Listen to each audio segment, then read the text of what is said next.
काही प्रश्न विचारते मी तुम्हाला. ती गोष्ट दोघांपैकी कोण करतं ते सांगायचं, इधर विवेक किंवा ज्ञानदा. ठीक आहे.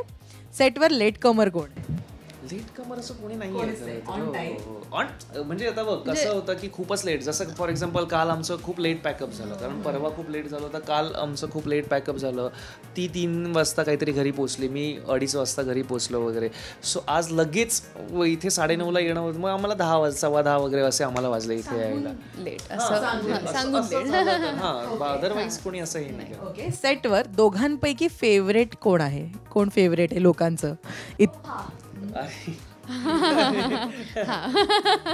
वात्रट कोण आहे सेटवर दोघांपैकी? वाटलं इथे उत्तर ज्ञान नाही. मला बेसिकली काय होतं ना की एकदा मी खुललो ना ज्या लोकांसोबत की मला मजा मस्करी करायला खूप आवडते. तोपर्यंत मी असं खूप शांत वगैरे किंवा असं रिझर्व्ड असतो. बरं, मजा वस्तीवरनं विचारते, टुकार जोक कोण मारतं? टुकार जोक असे नाही हे करत आहे. हा, असं टुकार जोक विजय फंबल मास्टर कोण आहे दोघांपैकी? कोणाचे फंबल जास्त पडतात? फंबल मास्टर कोणीच नाही. लाजाळू कोण आहे दोघांपैकी? जर हे असेल तर मी आहे. जर जेव्हा सुरुवातीला कोणाशी डील करायचं असेल तर मी लाजाळू आहे. लंच ब्रेकची वाट कोण बघत असतं आतुरतेने?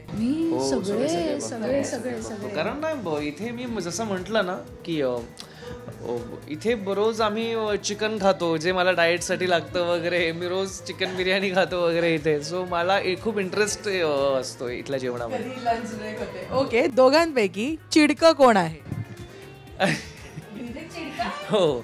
नाही नाही, बेसिक काय होतं ना की काही तेवढंच चांगलं करतो, पण काही घडलं की मला नाही कंट्रोल होत. दोघांपैकी भाई कोण आहे? भाई असतो ना एक, भाई भाई आहे कोण आहे?